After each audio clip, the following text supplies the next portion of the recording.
제가 어떤 말씀을 전할까 하다가 그 박두진 목사님을 통하여서 우리 예수다순교회는 그 젊은 청년들이 많다, 비율적으로 많다라고 이야기를 들었습니다.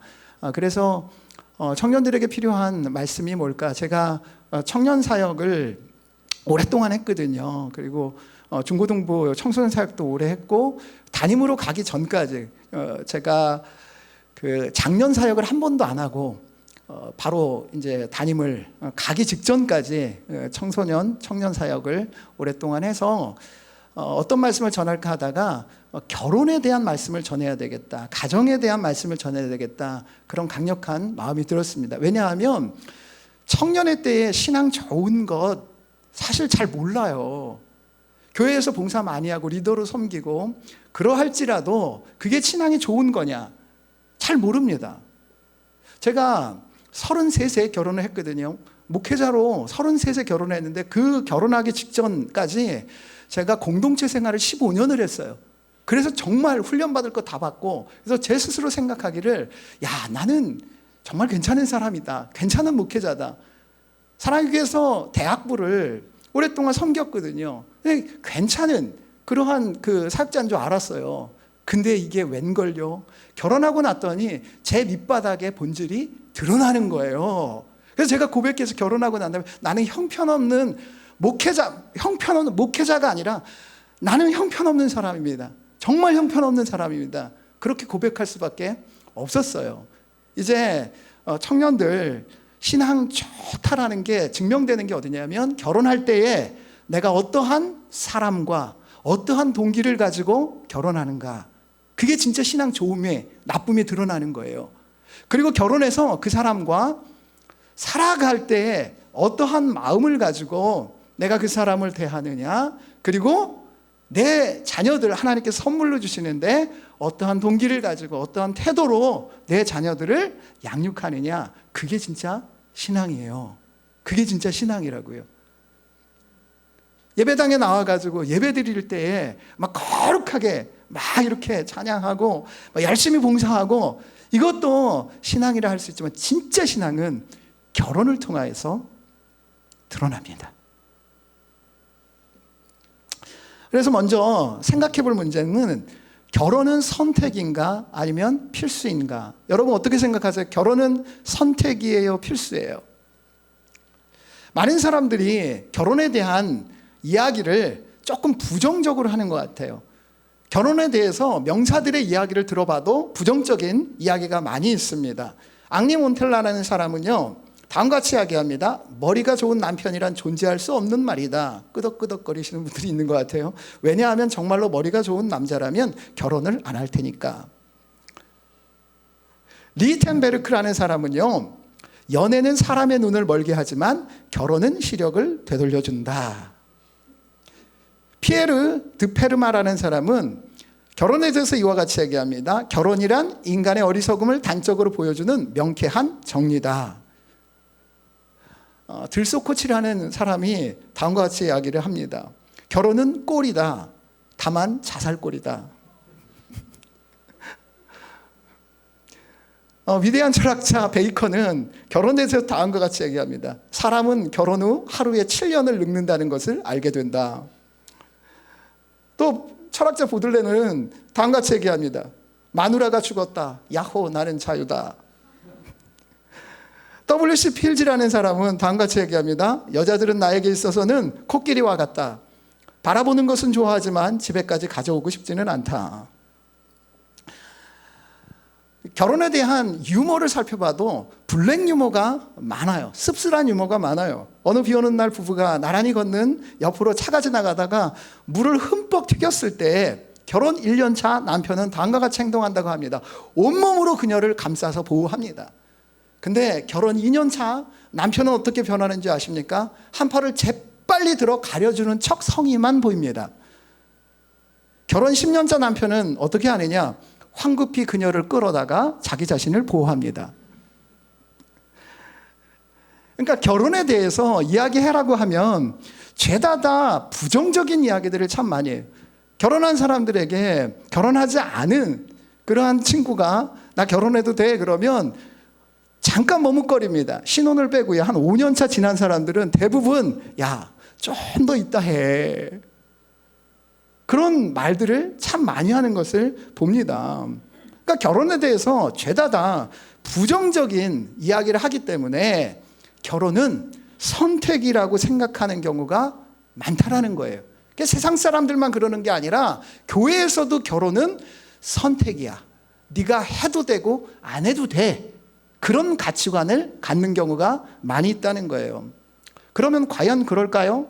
성경은 어떻게 이야기를 할까요? 하나님은 어떻게 생각하실까요? 창세기 2장 16절에서 18절 말씀입니다. 같이 한번 읽습니다.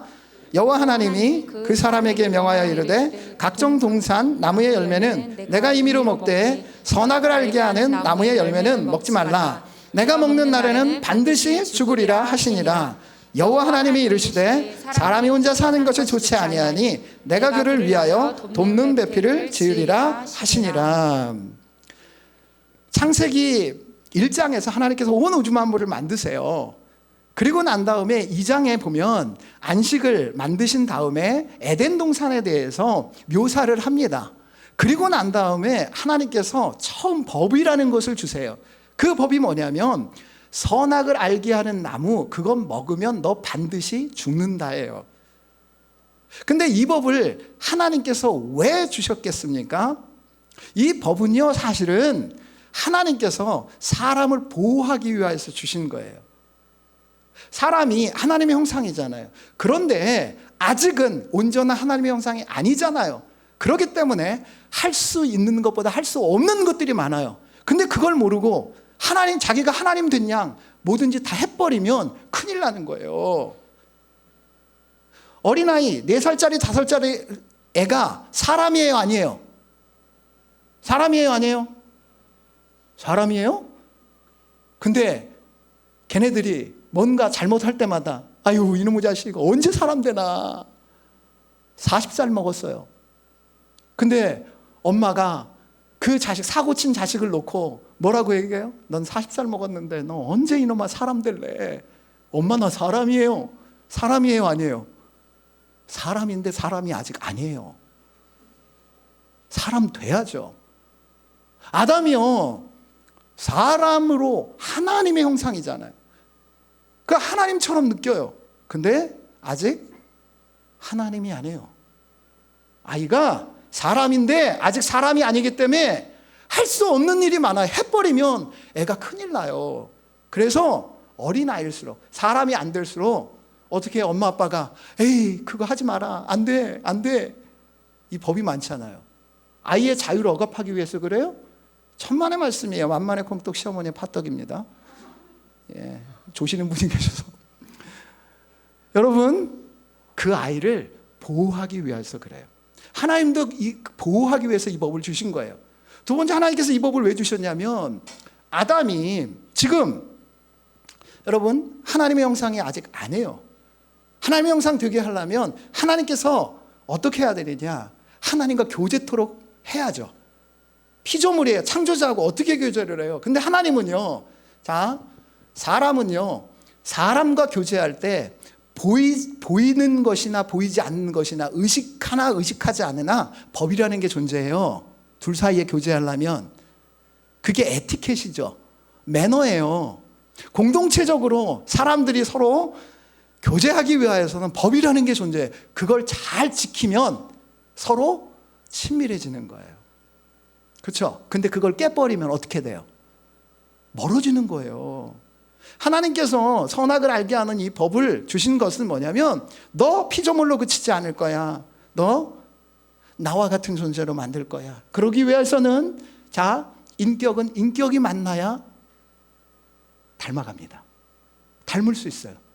그래서 하나님이 이 선악을 알게 하는 이 법을 놓고 에티켓이에요. 매너예요. 그게 우리만 지키는 게 아니라 하나님도 지키십니다. 우리는 어기나 하나님은 지금까지 한 번도 그의 법을 어기지 않았어요. 우리는 어기지만 하나님은 어기시지 않았기 때문에 하나님과 우리의 교제가 계속 이어지는 거예요. 아담에게 이 법을 주셨거든요. 근데 놀랍게도요 선악을 알게 하는 나무 이건 먹으면 반드시 죽을 거야 그리고 난 다음에 바로 하나님께서 뭐라고 하시냐면, 아담이 혼자 있는 것, 사람이 혼자 있는 것 보기 좋지 않대요. 그래서 내가 그를 위하여서 돕는 배필을 주겠다. 결혼 제도를 만들어요. 그러면 문맥이 어떻게 이어지는 겁니까? 여러분, 선악을 알게 하는 나무 지금 있어요, 없어요? 여러분에게 있어요, 없어요? 그건 죄 짓고 난 다음에 우리가 접근할 수 없는 그게 돼버렸잖아요. 그러면 선악을 알게 하는 나무가 우리에게 구체적으로 어떤 것으로 적용이 되느냐? 결혼제도예요. 결혼제도.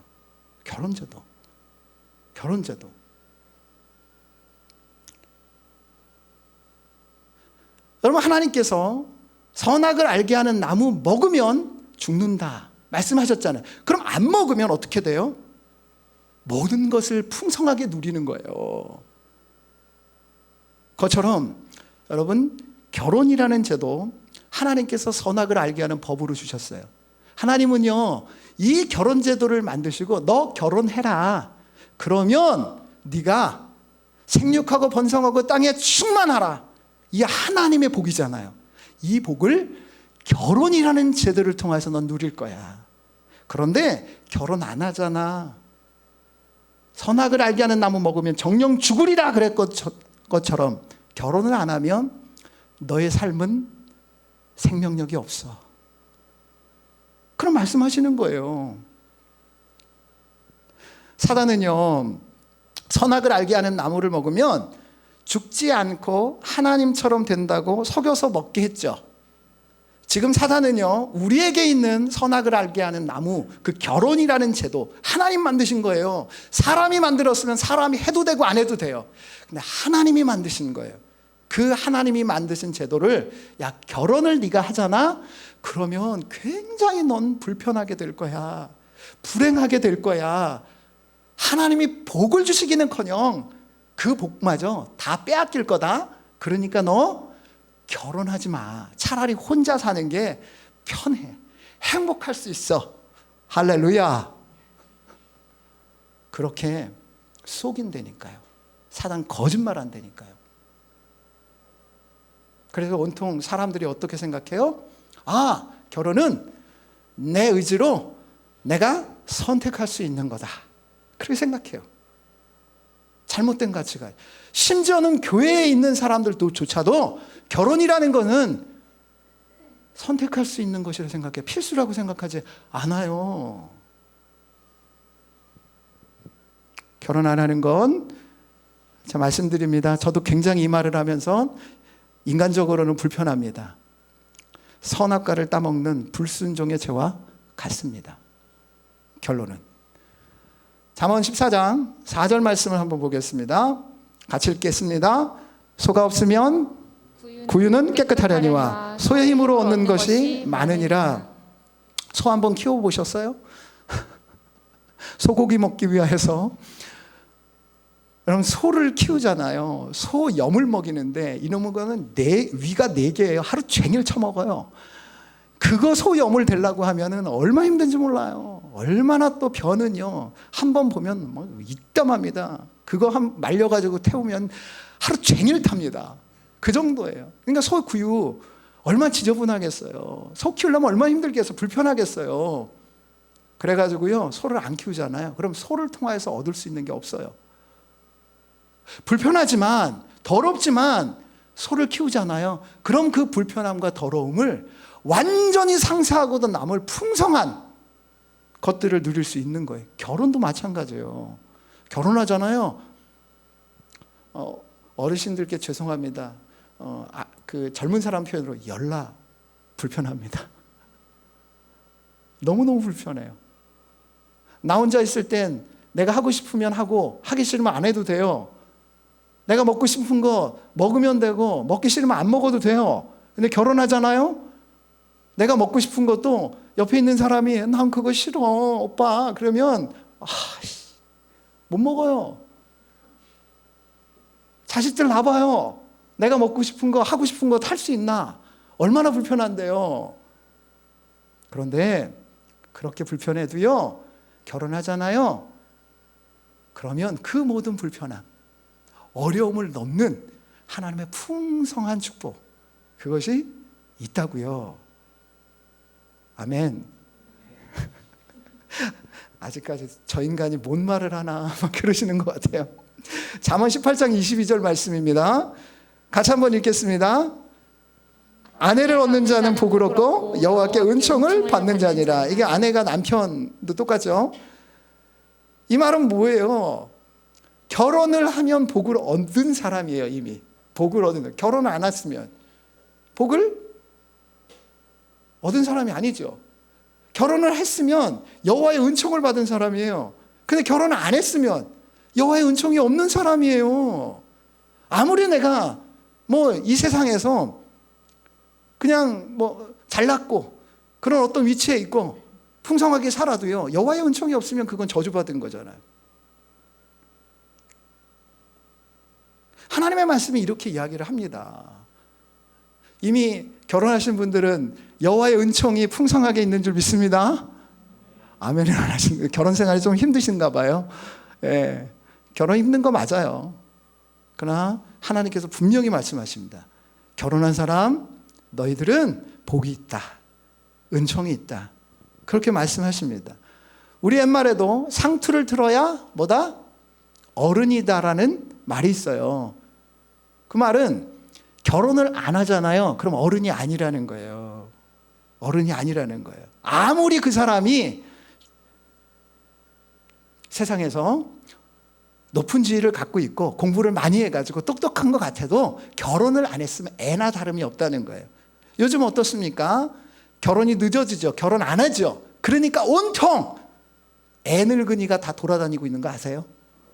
늙은 애들이 돌아다니고 있는 거 아세요? 그래가지고 이 세상이 어떻게 됩니까? 유치하게 됐어요.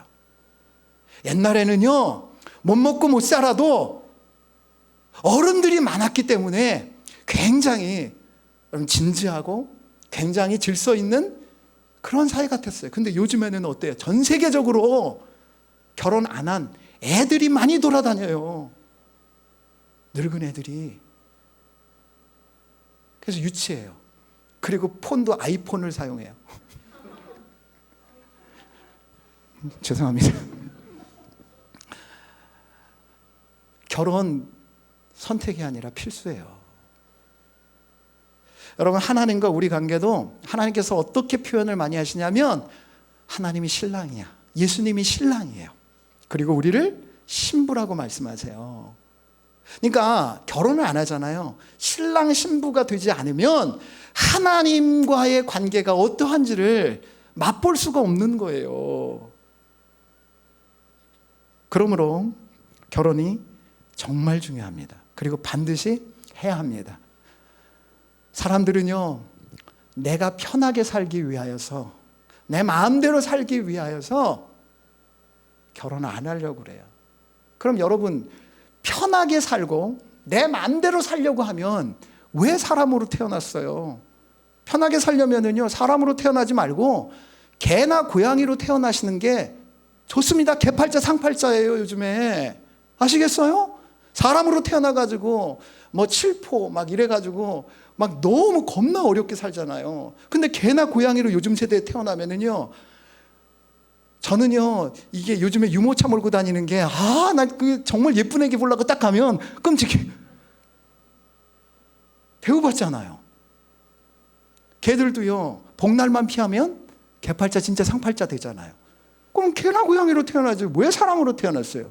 사람은요, 편하게 살려고 태어난 게 아니에요.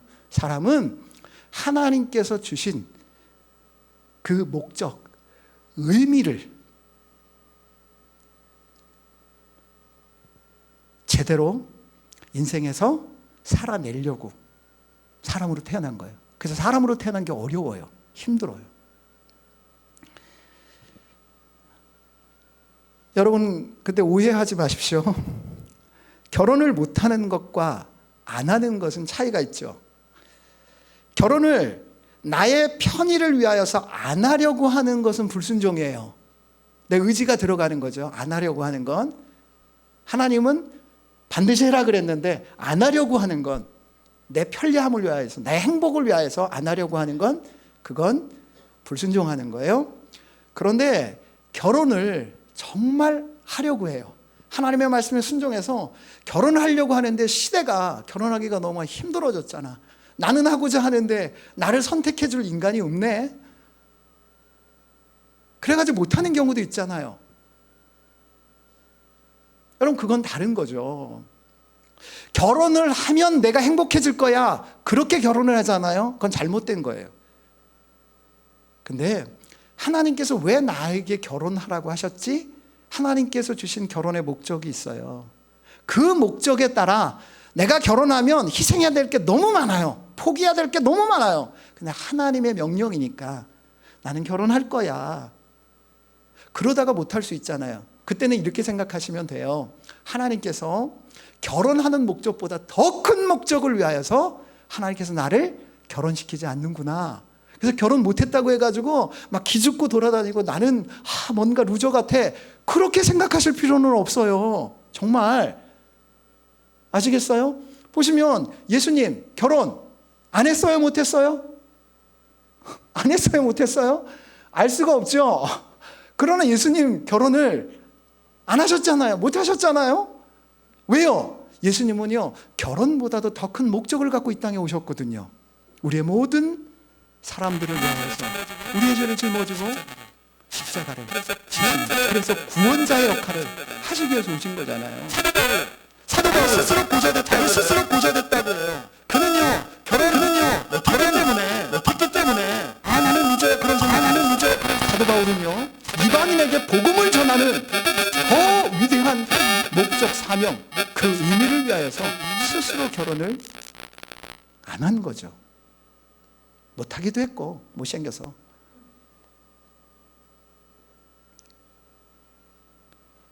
그러나 잘 알 수 없잖아요. 그러면 결혼을 나는 하겠다.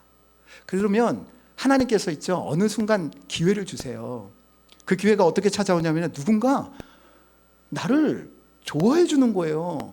그러면 내가 좋아하는데 그 사람은 나를 안 좋아해요. 그래 계속 그렇게 밀어붙이면 스토커 됩니다. 근데 이게 있어요. 나는 별로라고 생각하는데 누군가 나를 좋아해요. 그러면 그게 하나님께서 주시는 사인이라 생각하시면 돼. 그리고서 한번 생각해 보는 거예요. 기도해 보는 거예요. 그리고요, 결혼합시다. 그러면 하나님의 말씀에 순종하여서 결혼합시다. 이렇게 하면 결혼하는 거예요. 근데 계속적으로 데이트만 하잖아요. 결혼을 못 해요. 이건 나중에 이야기해 봅시다. 자, 그러면 여러분, 결혼의 목적이 도대체 뭘까요? 하나님께서는 돌 하나도 그냥 두시지 않는 분이세요. 하나님은 참새 한 마리도 그냥 만드시고 팔려가게 하시지 않아요. 하나님은 반드시 목적을 가지십니다. 목적을 가지세요. 하나님은 우리 사람을 만드실 때 온 우주 만물보다 가장 존귀하게 만드셨잖아요. 그러므로 하나님은 우리의 삶에, 우리의 인생에 반드시 귀한 목적을 주십니다. 그리고 여러분, 이 결혼이라는 제도는 하나님께서 인류의 역사를 시작하시면서 직접 만드신 제도잖아요. 그러므로 가정이 중요해요? 교회가 중요해요? 교회라고 얘기하시면 이단 될 수 있어요. 이단들이 다 가정 버리게 만들고 교회에 그냥 막 그러잖아요. 아니요, 하나님께서 귀히 여기시는 건, 더 귀히 여기시는 건 가정이에요. 하나님이 가장 먼저 만드셨어요. 가장 먼저 만드셨어요. 그 교회가, 그 가정이 또 교회이기도 하죠. 그러므로 여러분, 이 결혼 가정에 하나님께서 분명한 목적이 있다는 거예요. 그래서 만드신 거예요. 자, 창세기 2장에 결혼 이야기가 나옵니다. 우리가 읽은 것처럼 결혼 이야기가 나와요. 자, 한번 보겠습니다. 한마디로 결혼의 목적이 뭐냐? 결혼의 목적이라는 것은 하나님께서 사람을 하나님의 형상으로 온전히 만드시려고 훈련시키기 위함이에요. 그러니까 결혼이라는 건, 가정이라는 건 나의 행복을 위하여서 주어진 게 아니에요. 결혼은 나라는 존재를 하나님께서 하나님의 형상, 하나님처럼 만드시기 위하여서 훈련시키는 장으로서 주어졌다는 거예요. 그러면 여러분, 훈련받으면 편해요? 괴로워요? 괴로워요. 그래서 결혼은 괴로워요. 괴로워요. 결혼하셨어요? 근데 괴로운 듯이.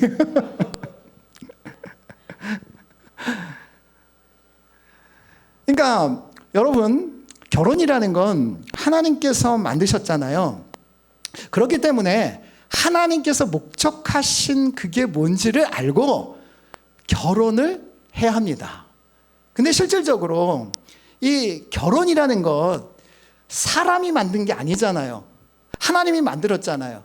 그렇기 때문에 결혼이라는 것은요, 우리 표현에는 내가 결혼한다라고 해요. 근데 결혼하는 게 아닙니다. 결혼은 당하는 거죠. 결혼 당하는 거라니까요. 그래서 우리나라 말만 결혼한다가 능동형으로 돼 있는데 영어만 봐도 결혼하는 게 어디냐면 I've got married예요. marry라는 단어가 여러분 with 이렇게 붙어야 되는 부분들이 있습니다. 예. 그러니까 수동형이에요, 수동형.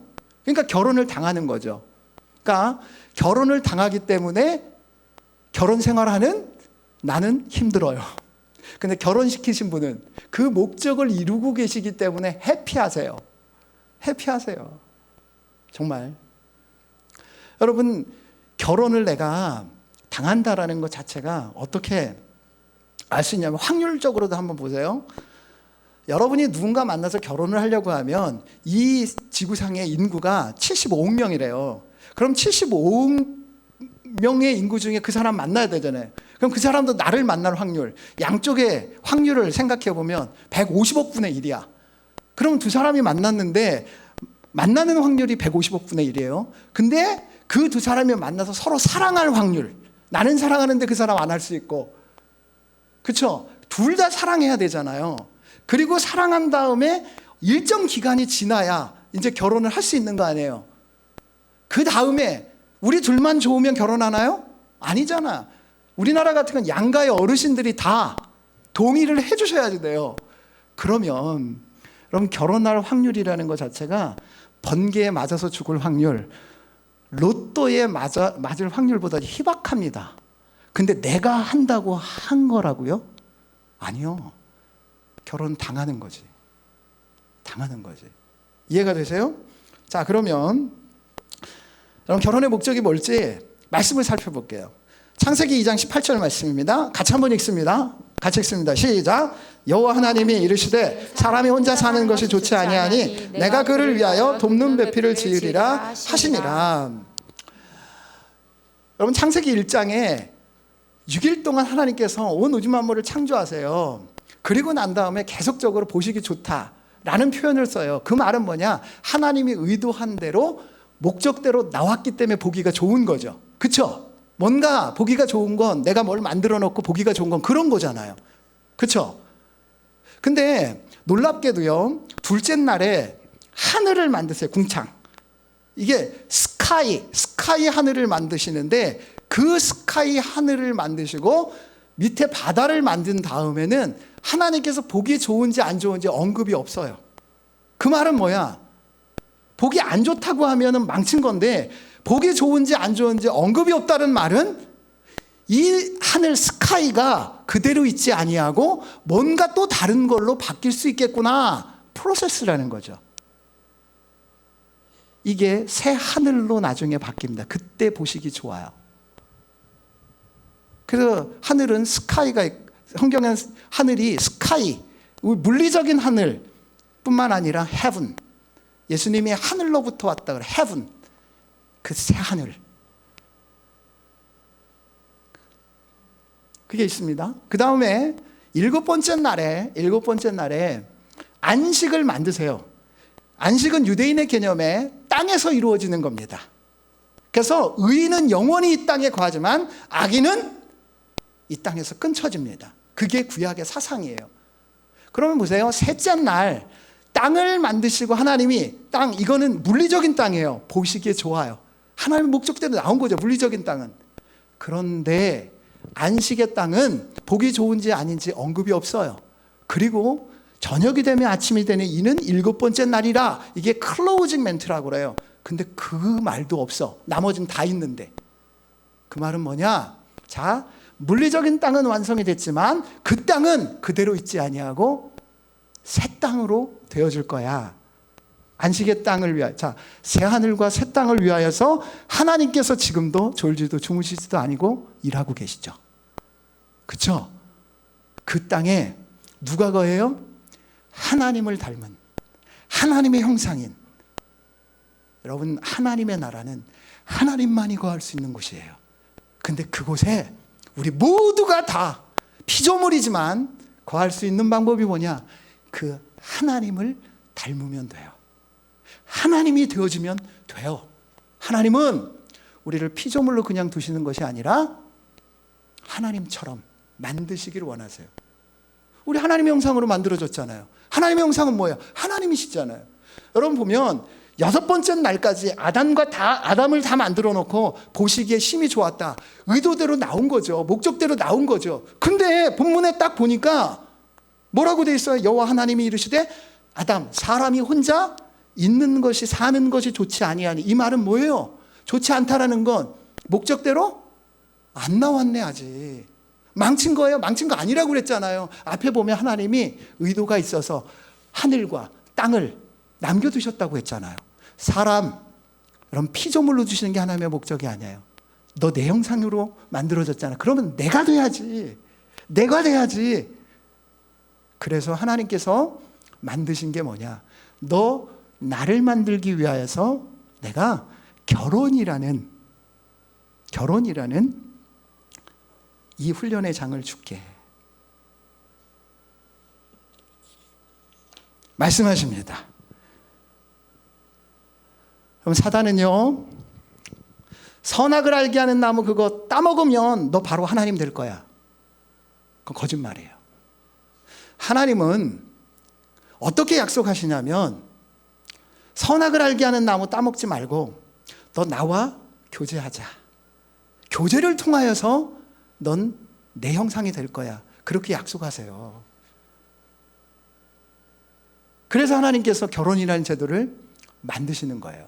그럼 아담과 하와가 정말 멍청해가지고 그 선악을 알게 하는 그 나무 하나 그 열매 먹고자 해서 그 식탐을 못 이겨가지고 그걸 따먹었겠습니까? 아니에요. 뱀이 사단이 뭐라고 속이냐면 너 이건 먹으면 하나님처럼 될 수 있다. 그럼 하나님처럼 될 수 있다라는 걸 여러분 어떤 의미인지 안 거예요. 어떤 가치인지 안 거예요. 왜요? 하나님께서 계속 얘기하는 거예요. 아담과 하와에게 넌 나처럼 만들 거야. 근데 나와 교제를 통하여서 그럼 누군가 이렇게 교제하기 위해서는 아까 말씀드린 대로 법이 있다고 그랬잖아요. 그 법을 지켜나가야지 돼요. 에티켓을 지켜나가야지 돼요. 그러면 서로 닮아가는 거예요. 자, 그러면 이제 여러분 보십시오. 하나님의 형상이 뭘까요? 외모겠어요? 여러분 그럼 이따위로 생겼겠어요? 물론 죄로 말미암아 이렇게 됐지만 여러분 하나님의 형상은 외모는 아니죠. 하나님의 형상은요 하나님의 성품이겠죠. 하나님의 성품 대표적인 게 뭐냐? 우리 창세기 2장에 결혼이 나왔으니까 하나님의 대표적인 성품 두 가지는 창세기 1장에서 찾아보면 되죠. 그게 뭐냐면요 하나님이 사랑이세요. 사랑이에요. 그리고 하나님은 무에서 유를 창조하신 창조주세요. 그래서 하나님의 성품 두 가지, 사랑과 창조성입니다. 그 두 가지를 결혼을 통하여서 훈련해서 사랑을 내가 갖고 온전한 사랑을 갖고 사랑의 사람이 되고 어떠하든지 간에 모든 것들을 핑계대지 아니하고 다른 사람 핑계대지 아니하고 상황 핑계대지 아니하고 그 모든 사람과 상황을 다룰 줄 아는 창조성을 가진 사람이 되어지잖아요. 그럼 하나님의 형상이 되는 거예요. 그 사람이 행복할 수 있어요. 행복하지 않아도요 그 사람은 너무너무 즐겁게 인생을 살아갈 거예요. 먼저 그 사랑을, 하나님의 사랑, 이 성품을 훈련시키기 위해서 하나님께서 결혼제도에서 여러분 보십시오. 돕는 배필을 주십니다. 우리 착각을 해요. 돕는 배필이라니까 내가 부족한 부분들이 많잖아. 그 부족한 부분들을 메꿔줄 사람을 우리가 찾는 거예요. 그래서 내가 키가 작잖아요. 그럼 키가 큰 사람. 내가 좀 뚱뚱하잖아요. 그러면 좀 날씬한 사람. 내가 머리가 나쁘잖아요. 머리 좋은 사람. 내가 돈이 없잖아요. 그러면 돈 많은 사람. 내가 성격이 급하잖아요. 그럼 차분한 사람. 그런 사람을 내가 찾는 거예요. 그 이유가 뭐야? 그 사람에게 있는 거 내가 뺏어다가 내 거 채우겠다는 거죠. 그게 도둑놈 심보죠. 그 사람한테 달라는 거 아니에요. 이거 거지예요, 거지. 그렇게 결혼을 하잖아요. 그래가지고 불행해지는 거예요. 근데 하나님께서 돕는 배필 주신 이유가 뭐예요? 목적이 뭐라고 그랬어요? 하나님의 형상을 만들기 위해, 다시 말해서 하나님의 사랑을 배우기 위하여서, 훈련하기 위하여서 하나님은 돕는 배필 주신다고요. 아시겠어요? 여러분, 요즘 결혼할 때 어떻게 해요? 열심히 나랑 맞는 사람, 나보다 더 좋은 사람 만나기 위해서 고르지요. 고르시잖아요. 골라가지고 이 사람과 만나서 결혼해 봤더니 신혼 때는 잘 몰라요. 왜 하나님께서 신혼 기간을 주시는 줄 아십니까? 앞으로 인생이 고달프니까 모델하우스라도 잘 좋게 그렇게 하는 거예요. 근데 결혼의 현실은요, 이 사람 너무 괜찮은 사람인 줄 알았는데 살다 보니까요, 나보다 하자가 더 많은 놈이야. 나보다 더 하자가 많아요. 사랑이 뭘까요? 사랑은요, 희생하는 거예요. 내 것 줘가지고 그 사람 잘 되기를 바라는 마음. 그래서 진짜 내 것을 줘서 그 사람 잘 되도록 하는 것. 그게 사랑이라니까요. 희생이 사랑이라니까요. 하나님이 어떤 분이세요? 하나님 온 우주 만물을 만드셨어요. 그런데 하나님은요, 그 온 우주 만물로부터 대접받는 분이 아니라 온 우주 만물을 위하여서 희생하시는 분이라니까요.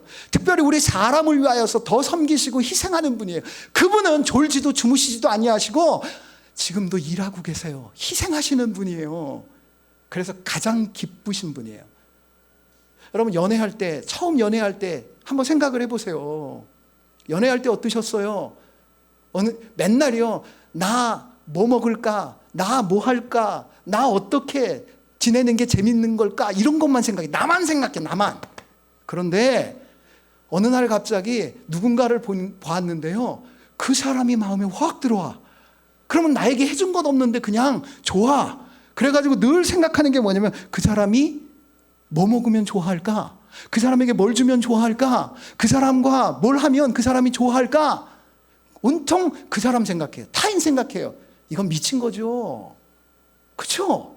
미친 거예요. 내 감정이 아니야, 원래. 그게 사랑의 감정이에요. 그 사람에게 뭔가 주면 내가 행복한 거야. 너무 행복한 거예요. 근데 막상 데이트를 해요. 결혼을 했어요. 그러면 어떻게 해요? 그 사람으로부터 뺏으려고 생각하잖아. 그거 사랑이 아니죠.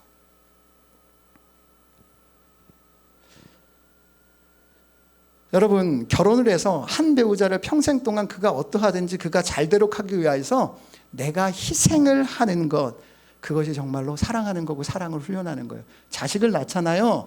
자식이 어때요? 하자가 많다니까요. 그러면 그 자식을 위해서 묵묵히 희생을 해주는 거예요. 그러면 자식에게 존경을 받아요. 그런데 요즘 부모들 등에 칼 맞는 부모들 많죠? 왜요? 희생 안 해요. 자식 덕 보려고 그래요.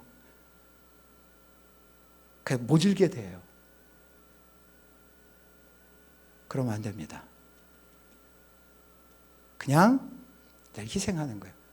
그래서 결혼을 하면 부부간에, 가족간에 어떤 감정이 있어야 되느냐? 요즘에요, 5년을 살았는데 10년을 살았는데 그 사람을 볼 때, 그 사람을 만질 때 이제 찌릿찌릿하지 않는 거예요. 가슴이 안 뛰어요. 그래서 이 사람 내가 사랑하지 않는 거 아니야? 이 사람 나하고 안 맞는 사람 아니야? 그래가지고 이혼하고 딴 사람 찾아요. 다른 사람 봤더니 막 벌렁벌렁 거리는 거예요. 여러분 결혼을 했는데 계속 가슴이 걸렁걸렁거리고 맨날 설레이고 그러면 심장병 걸려서 일찍 죽어요. 그냥 편해야죠. 편해야죠. 아무 감정이 없어요. 그런데 그 사람 부족함이 보여요. 그게 안쓰럽게 느껴져요. 그래서 내가 그 사람 메꿔줘야지. 그러면 그 사람이, 자, 희생을 하는 사람은 내리사랑이라고 그 인격이 올라가요.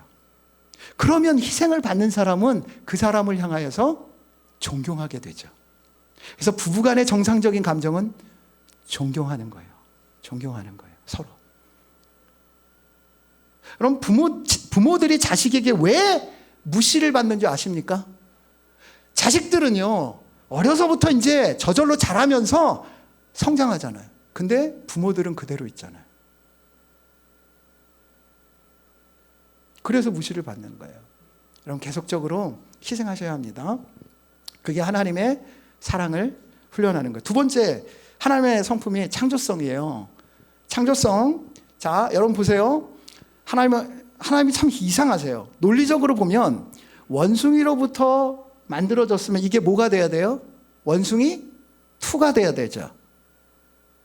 이해가 안 되세요? 원숭이로부터 만들어졌으면 원숭이 2가 돼야죠. 원숭이가 돼야죠. 돼요? 근데 보세요.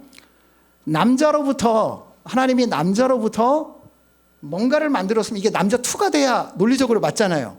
근데 남자로부터 뭘 만들었어요? 여자를 만들었어요. 여자를. 이게 논리적으로 안 맞잖아요. 근데 그렇게 만드는 거 괜찮아요. 그래서 같이 살아라 그러면 이해가 돼요. 그런데 자, 뭐라고 말씀하시냐면 남자더러 네 부모를 떠나서 이 여자와 한 몸을 이루라 라고 말씀하세요. 결혼하신 분들, 자, 남자분들, 아내가 다 이해가 되시던가요? 살면 살수록 이해가 되던가요? 여자분들, 남편 살면 살수록 이해가 되던가요? 이해가 안 돼요. 남자가 여자를 어떻게 이해합니까? 여자가 어떻게 남자를 이해합니까? 그 단순한 남자를. 여자는 멀티플레이어가 가능해요. 텔레비를 보면서 요리를 하면서 전화 통화를 하면서 모든 걸 다 해요. 근데 남자는 그걸 못 해요. 단순해서. 어떻게 이해합니까? 이해가 안 되거든요. 왜 이렇게 이해가 안 되게 하나님께서 만드셨을까요? 이해가 안 되니까 머리가 복잡해요. 이해가 안 되니까 정서적으로 가슴이 먹먹해요. 그런데 그냥 이해가 안 돼도 그 사람 그 모습 그대로를 받아들이기 시작하는 거예요. 그러면 어느 날, 아하, 저 사람이 남자라서 저러는 거지 인격이 뭐가 문제가 있어서 그런 게 아니구나. 남자라서 저러는구나. 그 순간 자매 여러분, 아내들은요 여자로 사는 게 아니라 그때 사람으로 사는 거예요. 그때 사람이 된 거예요. 어느 날 남편들도요 아내를 향해서 이해가 안 돼가지고 저거 어떡하냐. 그런데 그냥 그대로 받아들이는 거예요. 어느 날 여자라서 저렇게 쇼핑을 하면서 천국을 맛보는 것 같구나. 사치스러운 여자가 아니구나. 여자는 그런 거야 원래. 그러면 그때 남편은 그때 사람으로 사는 거예요. 여러분, 하나님의 형상은요 여자, 남자가 아니죠. 두 개가 같이 있는 사람이죠. 사람. 하나님이 왜 이렇게 하시냐면, 여러분, 남편에게, 특별히 남자에게 부모를 떠나라 라는 것은 시부모님과 그냥 의를 끊으라는 얘기가 아니죠. 남자에게 있어서 부모 밑에 있었던 지난 세월은요 굉장히 익숙한 세월이에요. 그 익숙함을 떠나라는 거예요. 엄마가 만들어준 음식이 가장 맛있었어요. 그런데 이제 정말 내 입맛에 맞지 않는 음식이 다가올 거예요. 그러면 엄마가 만든 게 맛있어요? 그 음식이 맛있어요? 아내가 만든 음식이 맛있어요? 아내가 만드는 음식을 맛있게 먹도록 너의 입맛을, 익숙한 입맛을 바꾸라는 거예요. 왜요? 익숙함을 계속 고집하는 사람은 창조성이 안 생겨요. 그런데 익숙함을 버려요. 그리고 불편한 걸 받아들여요. 익숙하지 않은 걸 받아들여요. 너무 힘들죠. 근데 그때 창조성이 생기는 거예요. 자식들도 마찬가지입니다. 자식들 낳잖아요. 이 사람도 그렇지 않고 나도 그렇지 않은데 전혀 다른 그냥 모습을 할 때가 있어요. 여러분, 또 다른 인격체잖아요. 그때 창조성이 생기는 거예요. 여러분, 이와 같이 하나님께서는요, 결혼이라는 제도 자체를 하나님의 형상, 창조성을 훈련시키기 위하여서 나랑 정말 맞지 않는 사람을 내가 아무리 골라도 만나게 하십니다. 그래서 내가 창조성을 갖도록. 아시겠어요? 교회 공동체도 마찬가지예요. 여기에 나랑 맞는 사람들끼리만 하나님 절대 모이게 하시지 않아요. 정말 나랑 안 맞는 사람을 반드시 두십니다. 왜? 하나님의 형상 되도록 하시기 위하여서 그렇다는 거예요. 그래서 이와 같이 하나님의 형상이 되기 위하여서 여러분, 하나님께서 목적을 주셔서 결혼하게 하시잖아요. 그러므로 결혼은 선택이 아니라 필수예요. 필수예요. 아시겠죠? 그래서 아이들, 주일학교 아이들 그 유치부 때서부터, 아니, 나면서 태교를 하면서 너는 결혼 일찍 빨리 해야 된다. 결혼은 꼭 너의 인생에 해야지 돼. 한 번뿐인 너의 인생, 많은 사람들 모험하는데 결혼이 정말 좋은 모험이야. 결혼 빨리 해. 주일학교에서도 계속 가르치셔야 돼요. 여러분 자녀한테 가르치셔야 돼요. 다른 사람들 다 편하게 살라고 결혼 안 해도 너는 하나님의 축복, 은총을 누리기 위하여서, 하나님의 사람 되기 위하여서 결혼해야 된다. 그렇게 가르칠 때 하나님의 복이 여러분의 가정 가운데, 여러분의 교회 가운데 풍성히 임할 줄 믿습니다. 아멘 하신 분은 정말 임할 줄 믿습니다. 예. 그럼 죄인들은 이 결혼의 목적을 몰라요. 근데 예수 그리스도를 통해서 우리가 하나님의 자녀 됐잖아요. 그래서 우리는 하나님의 그 목적을 알아요. 우리의 인생의 가장, 여러분, 복은 뭐냐면 하나님의 말씀을 이루는 거예요. 결혼 생활 그렇게 하는 거예요. 그래, 결혼은요, 한 사람과 평생을 하는 거예요. 그게 너무 힘들고 어려워요. 신앙생활, 하나님을 어느 순간만 만나고 끝내는 게 아니라 평생을 하는 거예요. 평생을 하는 거예요. 평생을. 아시겠어요? 그게 진짜 하나님의 복을 누릴 수 있는 것입니다. 자, 그럼 이제 시간이 많이 갔는데요. 본론도 안 갔는데, 여러분, 결혼하는 게 중요한 게 아니라 결혼을 해서 생활하는 게 중요하잖아요. 하나님께서 결혼을 왜 주셨냐면 하나님의 사랑과 위로가 가득하라고 결혼을 주셨어요. 근데 결혼 생활을 통해서 사랑과 위로를 받기는커녕 서로 상처를 주는 경우가 많잖아요. 이제 사랑과 위로를 주는 그런 결혼 가정생활을 위하여서 여러분 간단하게 4가지를 좀 기억하십시오. fast라는 단어를 기억하세요. 한국 사람 빨리빨리 하는 거 좋아하잖아요. 근데 제가 빨리빨리 설교를 못 끝내서 너무너무 죄송해요. 왜냐하면 외부 강사는요, 어차피 한 번 하고 끝내야 되기 때문에 그럼 길어질 수 있는 거예요. 자, 먼저 사랑과 위로를 주는 가정 결혼 생활을 위해서 F는 뭐냐? faith예요. 이게 믿음이 있어야 된다는 거예요. 근데 착각하지 마세요. 사람을 믿는 믿음이냐, 내 남편을 믿는 믿음이냐, 내 아내를 믿는 믿음이냐, 아니라는 거예요. 우리 본문 말씀 보겠습니다. 57절에서 58절 말씀. 그들이 이르되 우리가 소녀를 불러 그에게 물으리라 하고 리브가를 불러 그에게 이르되 내가 이 사람과 함께 가려느냐. 그가 대답하되 가겠나이다. 여러분, 리브가 보세요. 믿음 정말 대단하죠.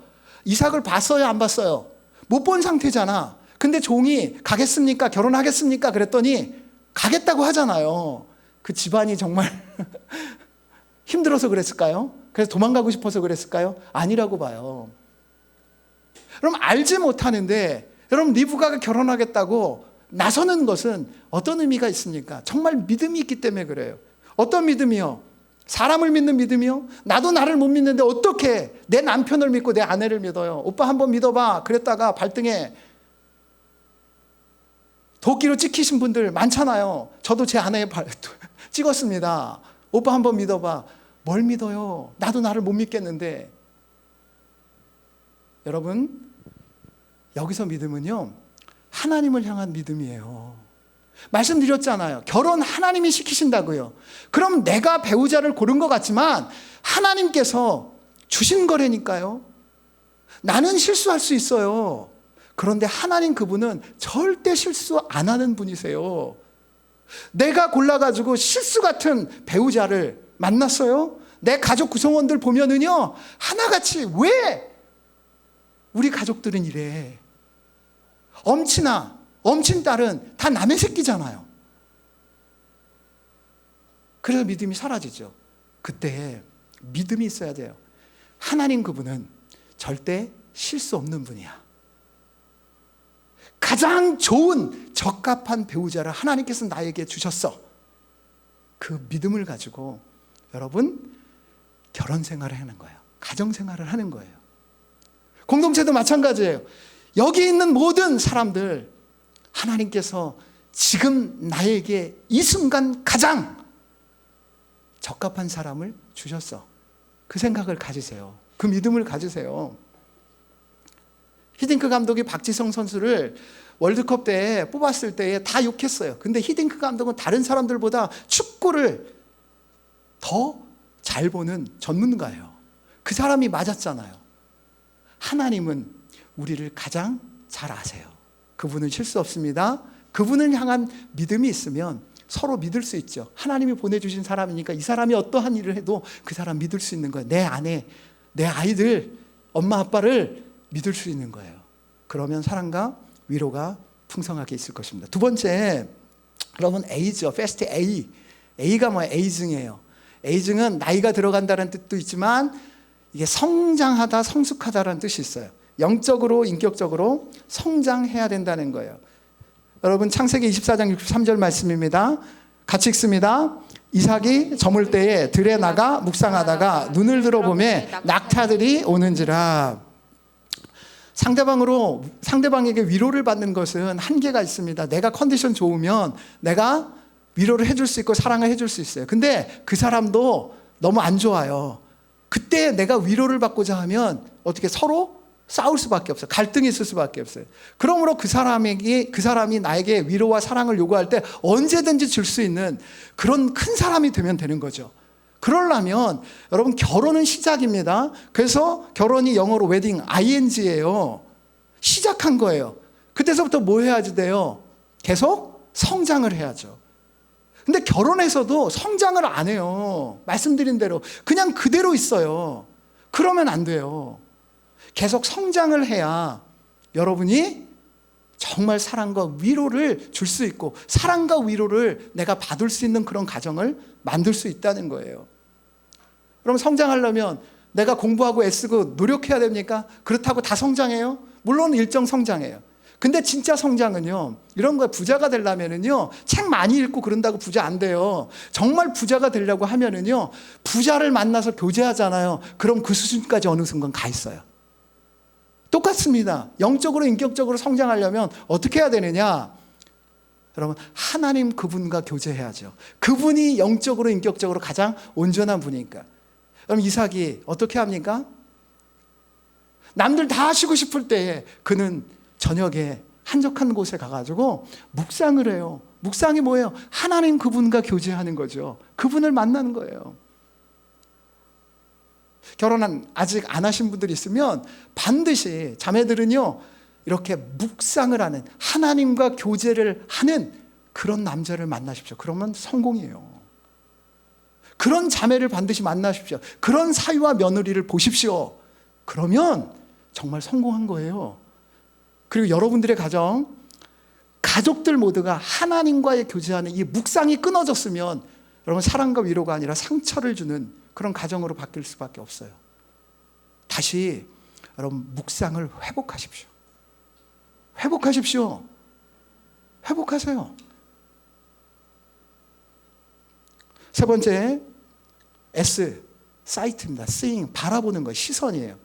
뭘 보느냐에 따라서 사람은 그 인생이 달라져요. 자, 63절과 64절 말씀입니다. 이삭이 저물 때에 들에 나가 묵상하다가 눈을 들어 보매 낙타들이 오는지라 리브가가 눈을 들어 이삭을 바라보고 낙타에서 내려. 돈을 바라보면 가정이 깨져요. 일만 바라보면 가정이 깨집니다. 근데 이삭을 한번 보세요. 자, 뭘 봤어? 이삭은 낙타를 봅니다. 이래서 남자들이 문제예요. 남자들은요, 쓸데없는 걸 많이 봐요. 시각적으로 약해가지고. 자, 아내랑 같이 가고 있는데 너무너무 이쁜 여자가 앞에서 와요. 남편 여러분, 볼 수 있어요? 없어요? 볼 수 있어요? 없어요? 왜 대답을 안 하세요? 그러면서 다 보면서 볼 수 있어요. 그런데 거기에 시선이 머물면 안 되죠. 하나님의 창조물로 너무 예쁘구나. 그런데 더 이쁜 분이 여기 계셔. 이렇게 돌려야죠. 아내를 봐야죠. 아내 여러분, 남편을 오징어로 만든 그러한 멋진 장동건 같은, 요즘 애들이 좋아하는 뭐 비나 이러는 사람과 같은 그런 남자가 저기서 와요. 그 남자를 볼 수 있어요? 없어요? 볼 수 있죠. 그런데 거기에 시선이 머물면 안 되죠. 어떻게 해야 돼요? 다시 남편에게 와야죠. 그리고 가장 나에게 멋있는 남편이 하나님께서 그렇게 해주셨어. 그렇게 봐야죠.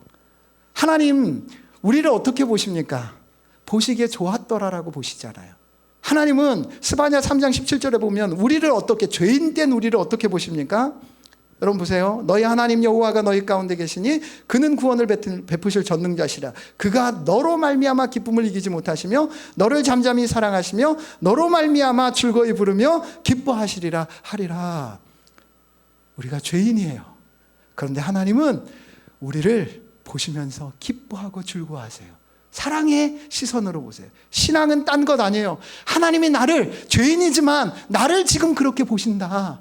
그 하나님을 향해서 내가 또 하나님만 있으면 돼요. 하나님이 나의 기쁨이고 즐거움이세요. 그렇게 보는 거예요. 그게 신앙이에요.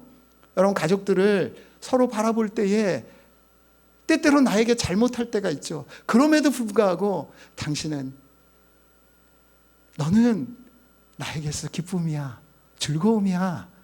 그렇게 봐야지 돼요. 그럼 사랑과 위로가 넘칠 수 있어요. 왜? 하나님이 우리를 그렇게 보시니까 우리도 그렇게 할 수 있는 거예요. 아시겠어요? 아멘을 안 하시는군요. 여러분, 아내의 의미는요, 안과 해를 합한 말이에요. 아내라는 말은 내 안의 해예요. 그래서 내 안의 해를 어둡게 하면 안 되죠. 내 안의 해는 해바라기처럼 바라봐야 돼요. 어떠한 시선으로? 해를 눈 부릅뜨고 보잖아요. 그러면 눈 멉니다. 남편 여러분, 아내를 눈 부릅뜨고 보시면 안 돼요. 해를 볼 때는 어떻게 해요? 겸손하게 바라봐야 돼요. 남편은 남이 볼 때 남의 편이에요. 그러면 내 편이라는 뜻 아니야. 언제나 남편이 무슨 말을 해도 저 사람은 나의 편이야. 그러한 시선으로 남편을 바라보셔야 합니다. 자녀들을 바라볼 때도 마찬가지예요. 자녀들이 엄마 아빠를 바라볼 때도 마찬가지예요. 그 시선이 있을 때 사랑과 위로가 넘칩니다. 이제 마지막으로 이제 T 남았죠. T는 트레이닝 러브예요. 사랑을 계속해서 훈련해야 진짜 사랑과 위로가 넘친다는 걸 알겠습니다. 이제 꼭 끝내겠습니다. 65절과 67절 말씀 보면, 종에게 말하되 들에서 배회하다가 우리에게로 마주오는 자가 누구냐? 종이 이르되 이는 내 주인이니이다. 리브가가 너울을 가지고 자기 얼굴을 가리더라. 종이 그 행한 일을 다 이삭에게 아뢰매 이삭이 리브가를 인도하여 그의 어머니 사라의 장막으로 들이고 그를 맞이하여 아내로 삼고 사랑하였으니 이삭이 그의 어머니를 장례한 후에 위로를 얻었더라. 여기 순서를 한번 잘 유심히 보십시오. 어떻게 해요? 이삭이요, 그의 어머니 사라의 장막으로 리브가를 드려요. 그 말은 뭐냐? 먼저 결혼했다는 말이죠. 장막으로 드렸다는 말은 결혼했다는 말이에요. 그런 다음에 아내로 삼고 사랑했다고 그래요. 이 순서가 맞습니까? 틀립니까? 여러분, 우리는 보통 사랑하고 결혼하잖아요. 사랑해서 결혼하잖아요. 그런데 지금 본문에 보면 결혼하고 장막에 드리고 사랑을 하잖아요. 그렇죠? 우리 사랑해서 결혼하는 거 맞죠. 근데 아까 말씀드린 대로 그 사랑이 진짜 완전한 사랑이냐고요. 그건 로맨스에 지나지 않죠. 곧 사라져요. 사라져요. 그러므로 결혼을 하는 것은 뭐냐? 자, 진짜 사랑하려고 결혼을 하는 거예요. 결혼을 하고 난 다음에 이 한 사람, 이 사람이 어떠하든지 간에 내가 희생하겠다. 그래서 이 사람 잘 되게 하겠다. 이 사람 잘 되는 모습이 나에게 기쁨이 되도록 내가 사랑을 계속 훈련하는 거예요. 사랑은 무한대입니다. 무한대예요. 무한대. 그렇게 훈련해서 사랑의 단계가 올라가지 아니하면 불행한 거예요. 아시겠어요? 자식 하나님께 주신 이유가 뭐예요? 자식 덕 보라고요? 아니요. 그 자식 가지고 내가 사랑을 훈련하는 거예요. 자식에게 계속 희생을 하잖아요. 그러면서 자식 때문에 괴롭지만 그 자식 보면 좋은 거예요. 내가 희생하는데 좋은 거예요. 그걸 훈련하는 거예요. 훈련하는 거예요. 언제까지 이 사랑을 훈련해야 됩니까? 여러분, 예수님이 로마서 5장 8절 말씀 한번 보겠습니다. 시작. 우리가 아직 죄인 되었을 때 그리스도께서 우리를 위하여 죽으심으로 하나님께서 우리에 대한 자기의 사랑을 확증하셨느니라. 우리가 죄인이에요. 원수예요. 근데 하나님께서 어떻게 하셨냐면 너 그 죄에 회개하면, 너 그 원수 같은 태도를 바꾸면 내가 너를 받아들여 줄게. 이게 아니라 하나님은 어떻게 하셨냐면 내가 원수예요 지금. 하나님의 가슴에 대못을 박았어요. 내가 원수가 됐어요. 하나님에게. 그런데 그분은 그 아들을 보내셔서 십자가에 못 박으십니다. 자기가 십자가에 못 박으신 거죠. 그리고 우리의 허물을, 우리의 모든 것을 덮어주세요. 넌 죄 있어도 원수여도 내가 널 사랑해. 그분이 희생하셨어요. 모든 남자를 다 용서할 수 있는 게 아내들이잖아요. 근데 이놈이 나에게 원수 같은 짓을 했어요. 돌로 쳐 죽이고 싶은 그러한 짓을 하고 아내가 모든 여자를 다 용서할 수 있는 마음이 남자에게는 있어요. 근데 이 아내는 나에게 정말 원수 같은 짓을 하고 내 앞에 서 있어요. 내 자식이 무사직이 상팔자라고 원수 같은 짓을 하고 그 죄를 짓고 서 있어요. 그때가 진짜 사랑을 할 때예요. 자기 자신을 십자가에 못 박고 그것으로 그냥 품어줘야죠. 그게 하나님의 형상이에요. 하나님이세요. 하나님이세요. 아시겠어요?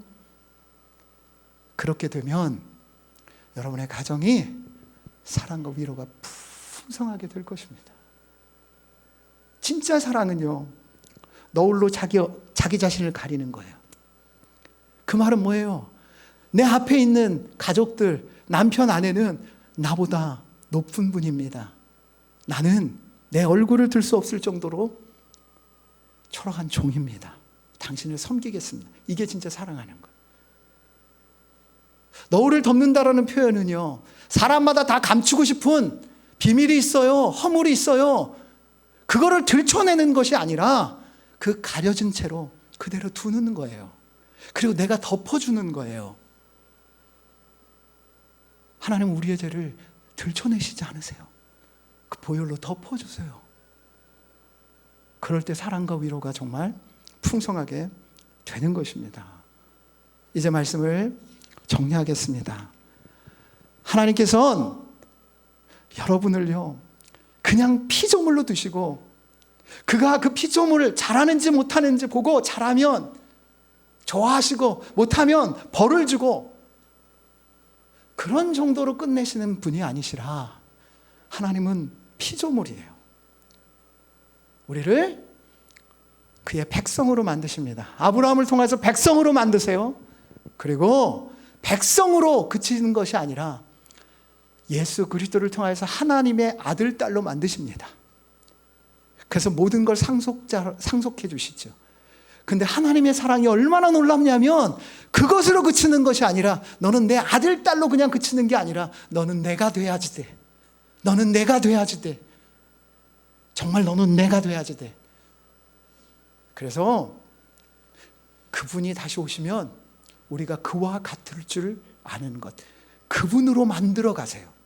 그래서 그분이 지금도 일하고 계세요. 그래서 우리를 위하여서 새 하늘과 새 땅을 만드시고, 그리고 우리를 하나님의 형상, 온전한 형상으로 만드셔서 그곳에 있게 하시려고 합니다. 그것을 위하여서 여러분 결혼하게 하셔서 가정을 이루게 하시는 거예요. 괴롭죠. 고통스럽죠. 그러나 그걸 통하여서 사랑과 위로가 넘치는 하나님의 은혜를 누리기 위해서는 여러분 마땅히 받아야 할 훈련을 해야 하는 거예요. Fast. 빨리빨리 결혼하십시오. 빨리빨리. 자, 그 사람을, 내 자식들을 변화시키려고, 가족들을 변화시키려고 하지 마시고 나를 변화시키세요. 나를 성장시키세요. 그래서 결혼은 누구랑 하느냐가 중요하지 않아요. 어떤 놈과도 할 수 있어요. 어떤 여자와도 할 수 있어요. 중요한 게 뭐냐? 내가 어떠한 사람이 되어져 가느냐. 그게 중요하죠. 그게 중요하죠. 결혼은 그 사람 때문에 내가 행복해지고 불행해지는 게 아니라 내가 어떻게 하느냐에 따라 행복할 수도 있고 불행할 수도 있는 거죠. 왜? 하나님은 천상천하 유아 독존하시잖아요. 내가 그 형상이거든요. 그래서 내가 그렇게 하나님의 성품을 따라 너무나 멋진 인격, 그렇게 되어지면 언제까지 되어져야 돼요? 남자와 여자가 벌거벗으나 부끄러워하지 않는다. 그 사람이 나잖아요. 내가 나를 봐도 부끄럽지 않은 인격, 사랑, 희생하는 사랑이 있고 창조적인 창조성이 있어요. 그 배우자가 나잖아요. 그 배우자가 나를 봐도 내 남편, 내 아내는 부끄럽지 않아요. 너무나 멋진 인격을 가지고 있어요. 내 자식들이 나를 가장 잘 알잖아요. 우리 엄마 아빠는 부끄럽지 않아. 그러한 모습으로 섰을 때 하나님께서 그럴 거예요. 너 결혼해가지고 너무 힘들었지? 안다. 그런데 네가 하나님 형상 되었잖아. 적은 일에 충성했지? 내가 큰 것으로 너에게 상을 줄게. 잘했어. 그래서 천국에 가면 결혼이 있어요? 없어요? 없어요. 할렐루야. 왜요? 그때는 온전한 하나님 형상 됐으니까 하나님과 온전한 교제. 그리고 남편 아내를 모를까요? 쌩깔까요? 아니에요. 알아요. 근데 훈련의 파트너가 아니라 완전한 모습으로 서로 풍성한 교제를 나눌 수 있죠. 이 은혜를 맛보기 위해 반드시 결혼하십시오. 혹시나 결혼에 실패하였다고 그래서 이혼한, 그래서 나는 아닌 것 같아. 아니에요. 하나님께서 계속 공동체를 통하여서 그 목적을 이루어가고 계세요. 그리고 또 배우자 기회를 주실 수 있어요. 그때 하나님의 은혜로 진짜 목적을 알고 그렇게 사십시오. 그래서 여러분의 인생 마지막에 하나님의 목적을 다 이루었기 때문에 가족들을 보면서 하나님의 온전한 모습으로 하나님의 품에 내가 먼저 갑니다. 정말 아버지를 통해서 엄마를 통해서 하나님의 모습이 어떠한지를 내가 봤어요. 하나님의 품에 먼저 가 계세요. 나도 하나님의 온전한 모습을 가지고 하나님 앞에 설게요. 그런 고백들을 듣고 조용히 하나님 부르실 때 인생을 아름답게 마감하는 우리 다솜의 모든 성도들 되시기를 주님의 이름으로 축복합니다. 우리 시간은 좀 갔지만은요, 당신은 사랑받기 위해 태어난 사람, 이 찬양